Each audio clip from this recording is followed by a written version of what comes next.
साधु और नर्तकी की एक कहानी। किसी गांव में एक साधु रहता था जो दिन भर लोगों को उपदेश दिया करता था।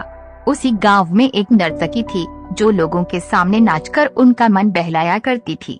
एक दिन गांव में बाढ़ आ गई और दोनों एक साथ ही मर गए। मरने के बाद जब ये दोनों यमलोक पहुँचे तो इनके कर्मों और उनके पीछे छिपी भावनाओं के आधार पर इन्हें स्वर्ग या नरक ले जाने की बात कही गई। साधु खुद को स्वर्ग मिलने को लेकर पूरा आश्वस्त है, वही नर्तकी अपने मन में ऐसा कुछ भी विचार नहीं कर रही थी।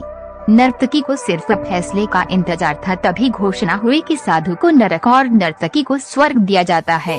इस फैसले को सुनकर साधु गुस्से से यमराज पर चिल्लाया और क्रोधित होकर पूछा, ये कैसा न्याय है महाराज? मैं जीवन भर लोगों को उपदेश देता रहा और मुझे नरक नसीब हुआ, जबकि यह स्त्री जीवन भर लोगों को रिझाने के लिए नाचती रही और इसे स्वर्ग दिया जा रहा है।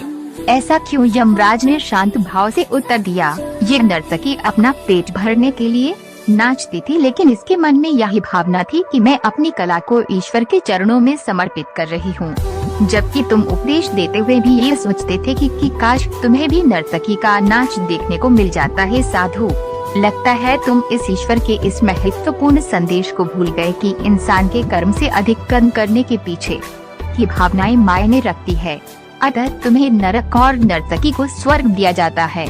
मित्रों, हम कोई भी काम करें उसे करने के पीछे की नियत साफ होनी चाहिए, अन्यथा दिखने में भले लगने वाले काम भी हमें पुण्य की जगह पाप का ही भागी बना देंगे। कहानी पसंद आए तो इस चैनल को सब्सक्राइब करें और वीडियो को लाइक से कमेंट करें।